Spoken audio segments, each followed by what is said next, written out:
இன்றே டவுன்லோட் செய்து உங்கள் ஃபேவரட் ஷோக்களை என்ஜாய் பண்ணுங்க. அண்ணா அரவிந்தனே கூப்பிடுங்கண்ணா. ஹேய், ஏண்டா சகல நல்லா இல்லையா? லண்டன்ல படிச்ச நானே இந்த அளவுக்கு லோக்கலா இறங்கி பேசுறேன்னு பெருமை பண்ணுண்டா. இத பாரு, இனிமே இந்த சார் அண்ணா இந்த ஃபார்மாலிட்டிஸ் எல்லாம் வேண்டாம். சகல ஓகே? ஏண்டா உனக்கு எவ்வளவு கொழுப்பு இருந்தா ஏன் குழந்தையாவே கரெக்ட் பண்ணிருப்ப? ஆமா, எப்படிரா தேனு அப்பெல்லாம் யாரு கூடயும் அட்டாச் ஆகிற பொண்ணே இல்லையே. டேய் சொல்றா, எப்படிரா கௌதா? என்னண்ணா? டேய் என்னடா சொல்லு. ஓ, அக்கா இருக்கான்னு ஃபீல் பண்றியா? டேய் அவங்க என்ன வயசானவங்களா? இந்த ஜெனரேஷன் தான்டா. அவளுக்கு இதெல்லாம் தெரியாதா என்ன? நீ சொல்லு.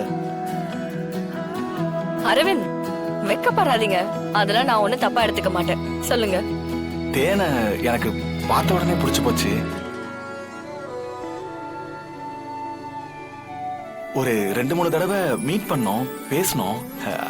அவங்களுக்கும் என் கேரக்டர் ரொம்ப பிடிச்சு போச்சு. லவ் பண்ண ஆரம்பிச்சிட்டோம். போன்ல தான் பேசிக்கிட்டு இருந்தோம். அடிக்கடி இந்த வெளியில போறது, ஊர் சுத்துறது, அந்த மாதிரிலாம் எதுவுமே பண்ணல. ஐயோ டெய்லி தேனு வீட்டை விட்டு வந்ததுல இருந்து 1 கிலோமீட்டருக்கு பைக்ல பிக்கப் பண்ணி காலேஜ்ல டிராப் பண்ணிருக்கேன். இதையே பல மாசமா வேலையா பண்ணிருக்க நீ. இப்போ ஒண்ணு இல்ல டிராமா பண்ணிட்டு இருக்க. ஐயோ அப்படியெல்லாம் இல்லண்ணா.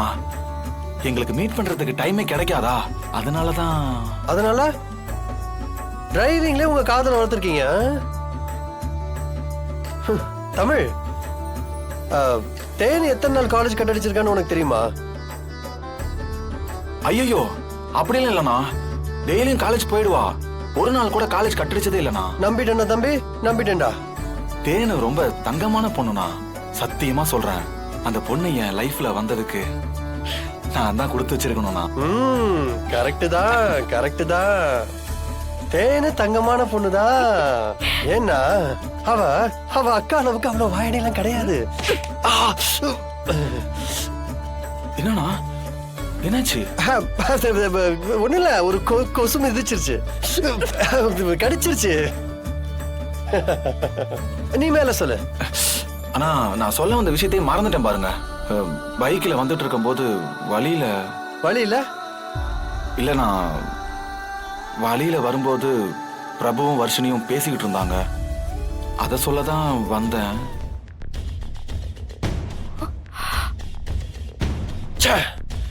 இவ்வளவு நடந்ததுக்கு அப்புறமும் என் தங்கச்சி பின்னாடி சுத்திட்டு இருக்கான்ல, அவன் திருந்தவே மாட்டான். அவனா சிபி, என்ன இருங்க, அவசரப்படாதீங்க. இல்ல தமிழ், எல்லாத்துக்குமே பொறுமையா இருக்க முடியுமா? அவனுக்கும் நமக்கும் ஒண்ணும் இல்லைன்னு அன்னைக்கு பேசி முடிச்சோம்ல, அப்புறம் என்ன? சிபி, 2 பேருமே தானே மீட் பண்ணி பேசிருக்காங்க. அப்படி இருக்கும்போது நம்ம ஒரு ஆள் கிட்ட மட்டும் கோவப்படுறது தப்பு இல்ல. வர்ஷினி வரட்டும், முதல்ல அவகிட்ட பேசலாம். அவ சொல்றதையும் கேட்போம். நீங்க அதுக்கப்புறம் பிரபு கிட்ட பேசிக்கோங்க. எல்லாத்துக்கும் ஆத்திரப்பட்டுக்கிட்டே இருந்தீங்கன்னு வைங்களேன், அப்புறம் தப்பு தான் நடக்கும். நான் சொல்றத கேளுங்க. ஷிட்.